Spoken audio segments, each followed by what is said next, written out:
સમતલમાં થતી અચળ પ્રવેગી ગતિના સમીકરણો સદિશ v બરાબર સદિશ v0 પ્લસ એટી અને સદિશ r બરાબર સદિશ r0 પ્લસ સદિશ v0t પ્લસ 1/2 એટી સ્ક્વેર આ આપણે સદિશ સ્વરૂપે શોધવાના છે, જે આપણે ત્રીજા ચેપ્ટરમાં જે નિયમિત પ્રવેગી ગતિના સમીકરણો હતા તેમાં ભણી લીધું છે તે જ સમીકરણો આપણે શોધવાના છે। તો સૌથી પહેલા તેનો આલેખ મેં દોર્યો છે, તે આલેખ જોઈએ।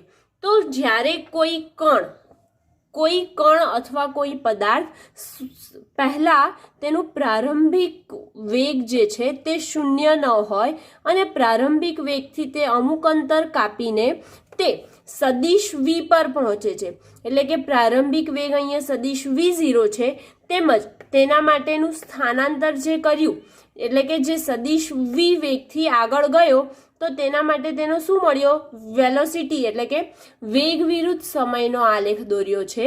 તો તેના માટે આપણને તેનો શું મળે છે પ્રવેગ એટલે કે જે નિયમિત પ્રવેગી ગતિ કરે છે તેના માટેનું આ સમીકરણ છે। તો આ જે સદિશ v મળ્યો તો તેમનો આ આખું જે છે આટલું o થી લઈને જે ઉપર સુધી જે સ્થાનાંતર થયું એને આપણે શું કહીએ છીએ સદિશ v એટલે કે તેનો અંતિમ વેગ પદાર્થનો અંતિમ વેગ ક્યાં સુધી ગયો પદાર્થ ક્યાં સુધી ગયો આ કણ સુધી એટલે કે આ જગ્યા સુધી ગયો એટલે તેનો અંતિમ વેગ o થી સદિશ v સુધી તેનો અંતિમ વેગ છે, જ્યારે તેનો પ્રારંભિક વેગ ક્યાં છે o થી લઈને v0 એટલે કે તેનો પ્રારંભિક વેગ ગતિ ક્યાંથી શરૂ કરે છે સદિશ v0 થી ગતિ શરૂ કરે છે અને તેનો વેગ પ્રારંભિક વેગ સદિશ v0 છે। તો હવે તેના માટે તેનું સમીકરણ આપણે જોવાના છે। તો સૌથી પહેલા આ સદિશ એ છે તો આખું સ્થાનાંતર એટલે કે આખો વેગ v છે તો આપણે આટલો વેગ જોઈએ એટલે કે v ઓછા v0 થાય, અંતિમ ઓછા પ્રારંભિક વેગ જેટલો તેનો વેગ થાય। તો આપણે ધારો કે કોઈ કણ વિચારીએ, તો ધારો કે કોઈ કણ XY સમતલમાં એટલે કે XY સમતલ એટલે કે દ્વિપરિમાણમાં છે, દ્વિપરિમાણમાં XY સમતલમાં કેવી ગતિ કરે છે અચળ પ્રવેગ સાથે ગતિ કરે છે, કેમ કે તેનો સમય બદલાય છે તેમ તેમ તેનો વેગ પણ વેગની સાથે સમય પણ બદલાતો જાય છે, એટલે અચળ પ્રવેગ સદિશ a થી ગતિ કરે છે। હવે આ જે સદિશ a થી ગતિ કરે છે તો તેના માટે t બરાબર 0 સમયે તેનો વેગ કેટલો હતો v0, ત્યારે જ t બરાબર t સમયે તેનો વેગ કેટલો થઈ જાય છે સદિશ v જેટલો થઈ જાય છે। તો આપણે અહીંયા લખીએ કે t બરાબર 0 સમયે વેગ સદિશ v0 તેમજ t બરાબર t સમયે વેગ સદિશ v જેટલો થાય છે।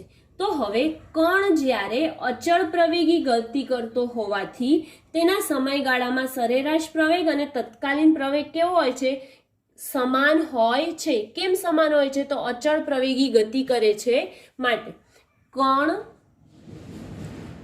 અચળ પ્રવેગી ગતિ કરતો હોવાથી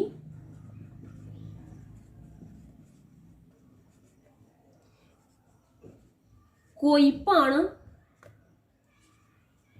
સમયગાળામાં સરેરાશ પ્રવેગ અને તત્કાલીન અથવા તો તાત્ક્ષણિક પ્રવેગ સમાન હોય છે। હવે આપણે જે પ્રવેગનું સૂત્ર શું છે તો પ્રવેગ બરાબર થાય છે કે વેગમાં થતો ફેરફાર અને છેદમાં શું આવે તે માટે લાગતો સમયગાળો માટે અહીંયા લખીએ છીએ સમયગાળો।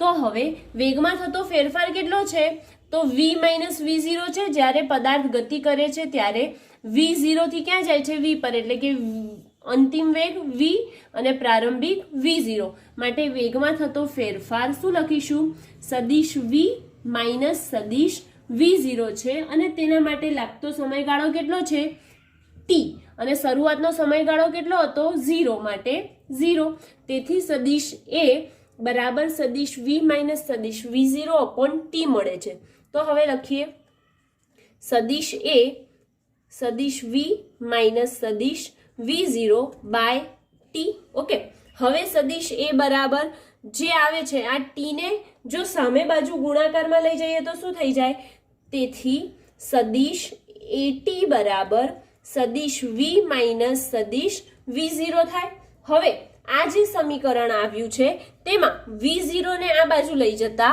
શું થઈ જશે તો સદિશ v બરાબર સદિશ v0 પ્લસ એટી મળે છે આપણને એટલે કે આ જે આપણને સમીકરણ મેળવવાનું હતું તે આપણને અહીંયા મળી ગયું જેને સમીકરણ 1 નામ આપ્યું હવે સમીકરણને અનુરૂપ તેના ઘટકો દર્શાવવાના એટલે કે x અક્ષ અને y અક્ષ છે તો તેના માટે સદિશ v છે તેના માટે x અક્ષ અને y અક્ષના ઘટકો લખીએ તો કેવી રીતે લખી શકીએ તો સમીકરણને સૌથી પહેલા શેમાં દર્શાવીએ છીએ સમીકરણને ઘટકોના રૂપમાં લખતા તો હવે ઘટકના રૂપમાં લખીએ એટલે કે x અને y જ છે તેના ઘટકો તેથી સદિશ vx x ઘટકમાં લખીએ તો સદિશ vx બરાબર સદિશ v0x પણ અહીંયા સદિશના ઘટકમાં લખીએ છીએ માટે આપણે એની નિશાની જે છે દિશાની એ કાઢી દઈએ તો vx બરાબર v0x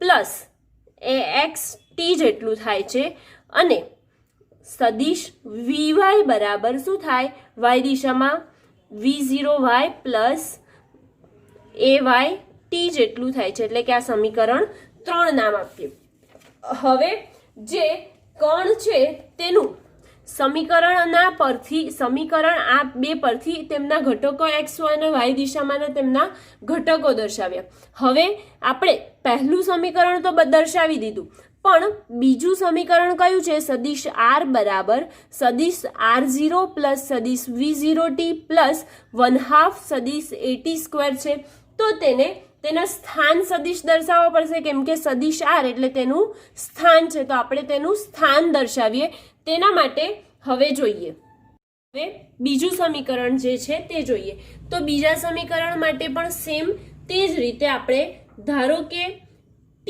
બરાબર 0 સમયે કણનું સ્થાન સદિશ r0 છે તે જ રીતે t બરાબર t સમયે કણનું સ્થાન સદિશ r છે જેવી રીતે અહીંયા પ્રારંભિક વેગ v0 હતો તેવી રીતે કણનું સ્થાન પણ ક્યાં હશે સદિશ r0 હશે અને અંતિમ જગ્યાએ પૂછે છે તે વખતે પહોંચે છે તે વખતે તેનું સ્થાન કેટલું થઈ જાય સદિશ r જેટલું થઈ જાય છે તો હવે તેના પર વેગ કયો લાગે છે પ્રારંભિક અને અંતિમ બે વેગ લાગે છે તો તેના પર લાગતો પ્રારંભિક વેગ જે છે તે પણ લખીએ આપણે તો પ્રારંભિક વેગ કયો છે સદિશ v0 છે જ્યારે અંતિમ વેગ જે લાગે છે તે અંતિમ વેગ છે સદિશ v તો હવે આ બંને વેગ લાગે છે એટલે તેનો સરેરાશ વેગ મેળવવો પડશે તો આ સમયગાળા દરમિયાન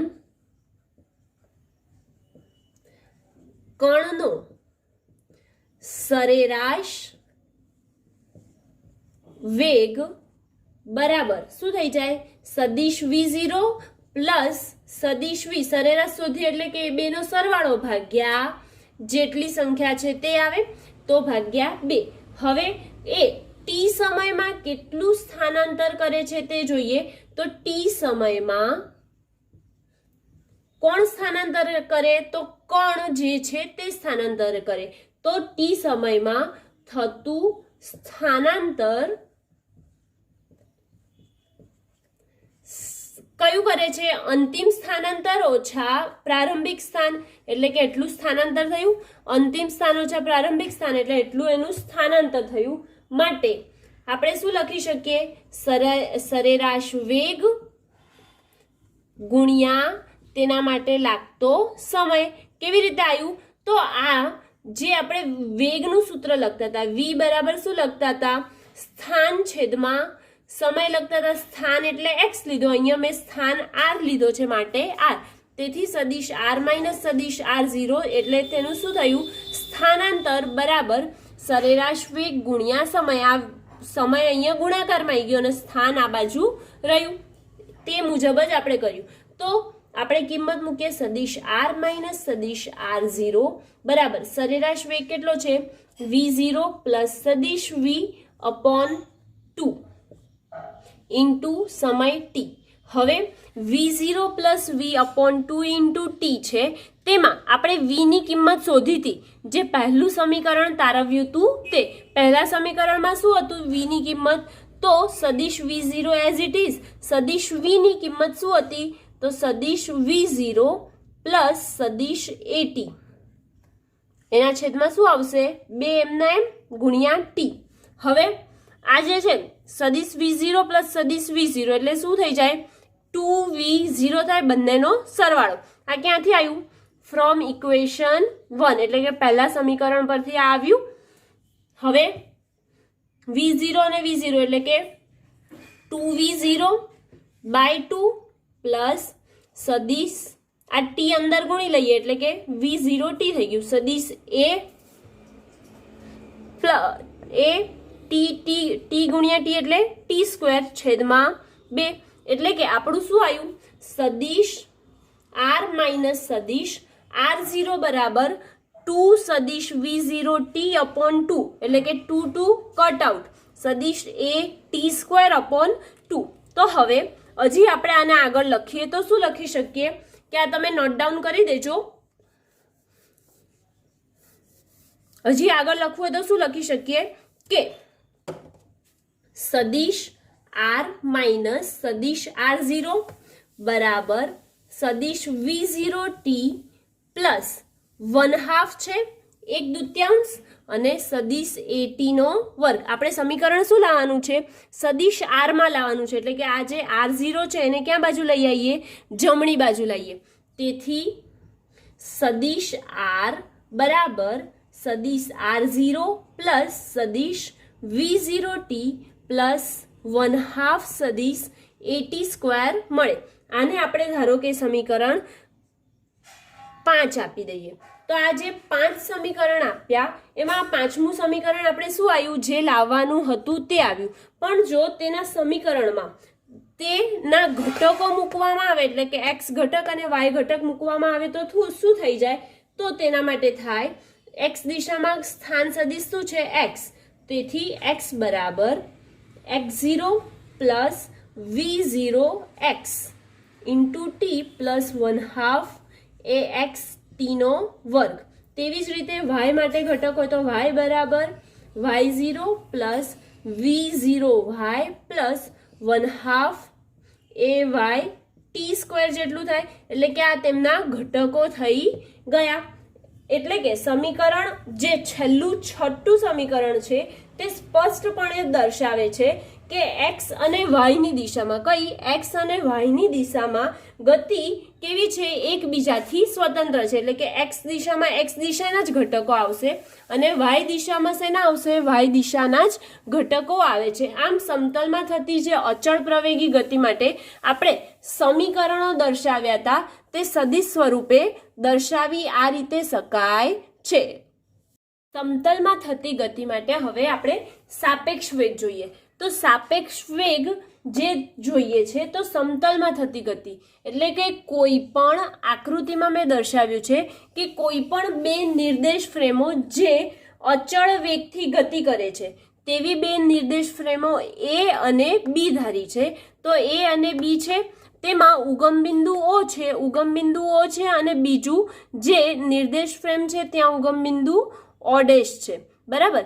અને ત્યાંથી તે બિંદુ સ્થાન ક્યાં બદલે છે p બિંદુ પર જાય છે અને એક OP સુધી જાય છે. તો હવે તેમનો સ્થાન સદિશ જોઈએ તો o થી o' નો સ્થાન સદિશ a અને b સમતલમાં છે. a અને b ના લીધે છે માટે સ્થાન સદિશ RBA. તેવી જ રીતે અહીંયા સ્થાન સદિશ p જોડે છે એટલે કે સદિશ RPB, અને તેવી જ રીતે અહીંયા a પાસે છે માટે તેનો સ્થાન સદિશ RPA દર્શાવ્યો છે. તો સૌથી પહેલા આકૃતિમાં આપણે કઈ દર્શાવી તો એકબીજાની સાપેક્ષે અચળ વેગથી ગતિ કરે તેવી બે નિર્દેશ ફ્રેમો એ અને બી છે. હવે આ જે બે નિર્દેશ ફ્રેમો છે એ નિર્દેશ ફ્રેમો ધારો કે કોઈ એક અવલોકનકાર એમાંથી કોઈ અવલોકનકાર છે એમાંથી બીજો અવલોકનકાર બીમાંથી કોઈ એક જ કણનો અભ્યાસ કરે છે. શું કે એ છે અને બી છે, બે અવલોકનકાર જે છે તેઓ એક જ કણનો જે ગતિ કરે છે તે કણનો અભ્યાસ કરે છે. તો તેના માટે ધારો કે ટી સમયે ગતિ કરતા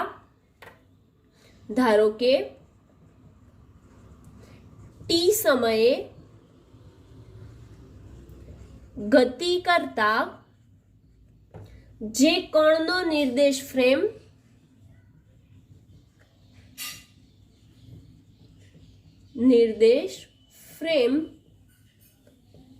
જે છે એ છે અને બી. શું ટી સમયે ગતિ કરતા કણ માટે નિર્દેશ ફ્રેમ એ અને બી છે અને તેમના ઉગમ બિંદુઓએ અનુક્રમે સ્થાન સદિશ તેમના સાપેક્ષે સ્થાન સદિશ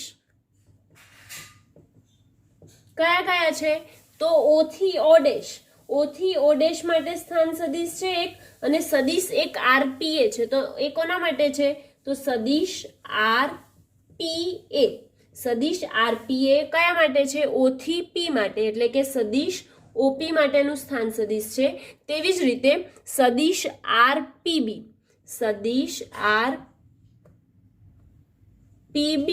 એ કોના માટે છે તો ઓ ડેશ થી પી માટે આપણે લખીશું ઓ ડેશ થી પી માટેનું તેનું સ્થાન સદિશ છે. તો ઓ ની સાપેક્ષે ઓ ડેશ નો સ્થાન સદિશ શું થશે ઓ ની સાપેક્ષે ઓ ડેશ નો સ્થાન સદિશ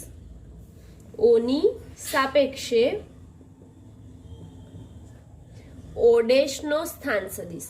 હવે ઓ ડેશ નો સ્થાન સદિશ આપણે લઈશું તો એ સદિશ જે છે એ કયામાં એ અને બી માં છે માટે તેના માટેનો સ્થાન સદિશ આર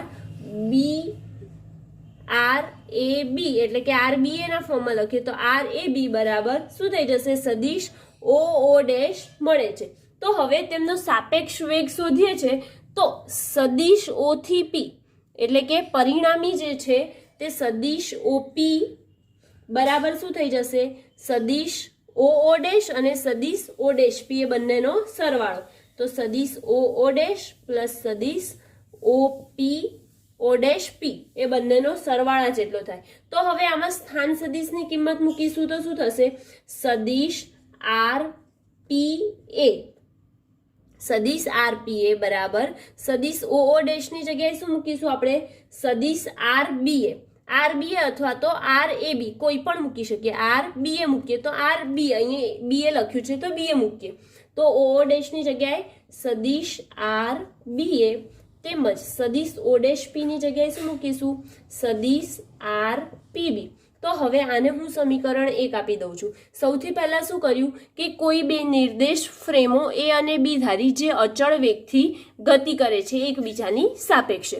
હવે એ નિર્દેશ ફ્રેમો જે ધારી તેના માટે ધારો કે ટી સમયે કોઈ ગતિ કરતો કણ છે તે એ અને બી એ સાપેક્ષે સ્થાન સદિશની સાપેક્ષે શું કરે છે ગતિ કરે છે. તો સ્થાન સદિશની સાપેક્ષે ગતિ કરે છે તો તેના માટેના આપણે બિંદુઓ લઈ લીધા અને તે આપણે અહીંયા દર્શાવ્યા છે.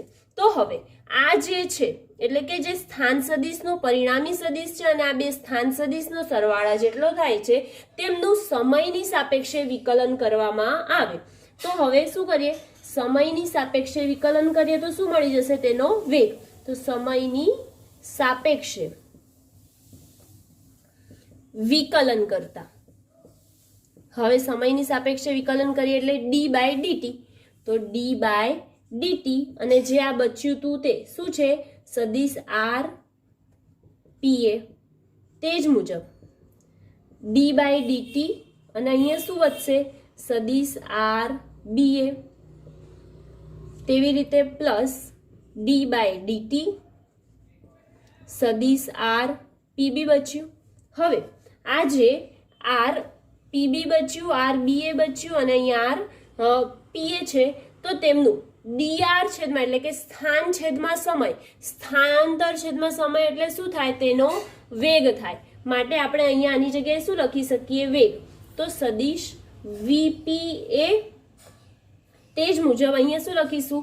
સદિશ v dr ના છેદમાં dt ની જગ્યાએ v લખ્યો અને અહીંયા bs છે સ્થાન સદિશ માટે કઈ બાજુ આવશે? ba માં આવશે પ્લસ સદિશ vpb થાય. હવે આને સમીકરણ 2 આપી દઉં છું. એટલે કે આપણને જે સાપેક્ષ વેગ શોધવાનો હતો તે કઈ રીતે મળે છે? તો સદિશ vpa એ નિર્દેશ ફ્રેમ a ની સાપેક્ષે p નો વેગ છે. શું છે? નિર્દેશ ફ્રેમ a ની સાપેક્ષે p નો વેગ છે. તો અહીં લખી શકીએ કે સદિશ vpa એ નિર્દેશ ફ્રેમ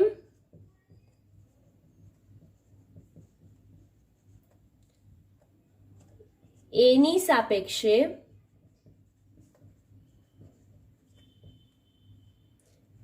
p કણનો વેગ. તેવી જ રીતે આપણી પાસે બીજું શું છે? vpb છે.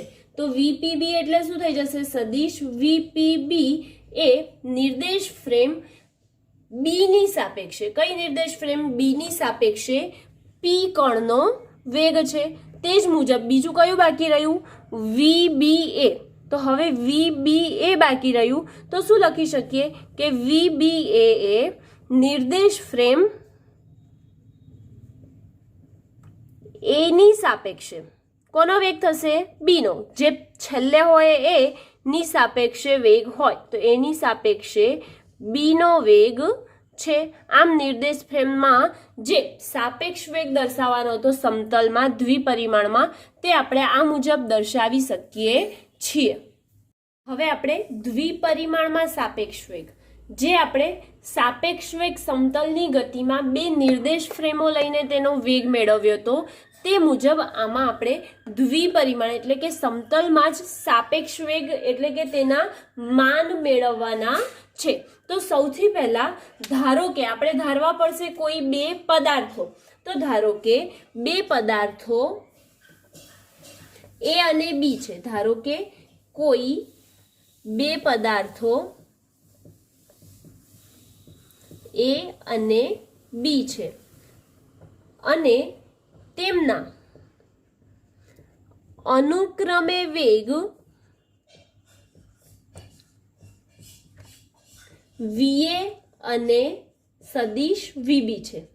હવે આ જે અનુક્રમે વેગ VA અને VB છે તેટલા જ વેગથી એટલે કે સદિશ VA અને સદિશ VB જેટલા વેગથી પદાર્થ શું કરે છે? ગતિ કરે છે. તો વેગથી પદાર્થ ગતિ કરે છે. તો હવે બંને પદાર્થો ગતિ એક સામાન્ય નિર્દેશ ફ્રેમ જેવી હોય, જેમાં પેલામાં આપણે નિર્દેશ ફ્રેમ લીધી હતી તે જ રીતે જો બંને પદાર્થોની ગતિ એક સામાન્ય નિર્દેશ ફ્રેમ જેવી કે જમીનની સાપેક્ષે લઈએ, કોની સાપેક્ષે? જમીન અથવા તો કોઈ નિર્દેશ ફ્રેમની સાપેક્ષે લઈએ તો બે પદાર્થોની ગતિ સામાન્ય નિર્દેશ ફ્રેમ અથવા જમીનની સાપેક્ષે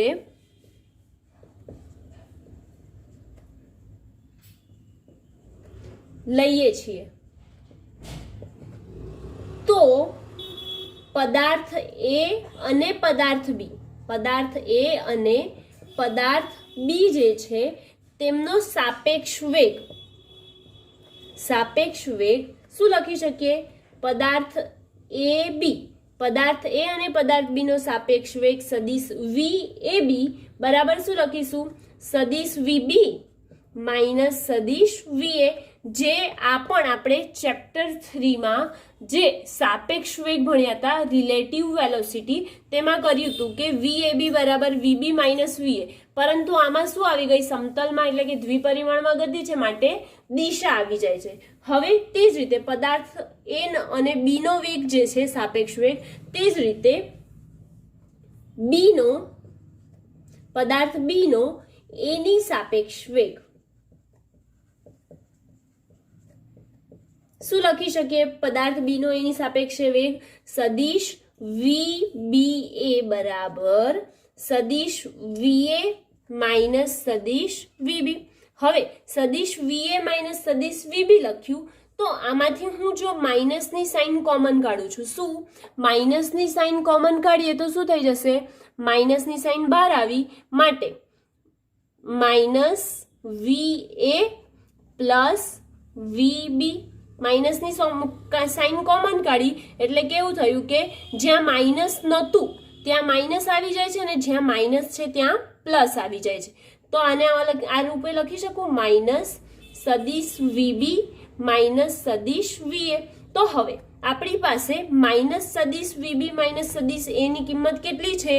સદિશ VAB. તો આપણે તેની કિંમત મૂકીએ તો માઇનસ સદિશ VAB મૂકી શકીએ. સદિશ VBA બરાબર શું થઈ ગયું? માઇનસ સદિશ VAB. તો હવે જો આ બંનેને આપણે માનાંકમાં દર્શાવીએ તો માનાંકમાં દર્શાવીએ એટલે તેનું માન મળે છે. તો માન કેટલું મળે? સદિશ VBA બરાબર સદિશ VAB જેટલું તેનું માન મળે છે. માટે એટલે કે એને આપણે શેમાં દર્શાવ્યું? માનાંકમાં.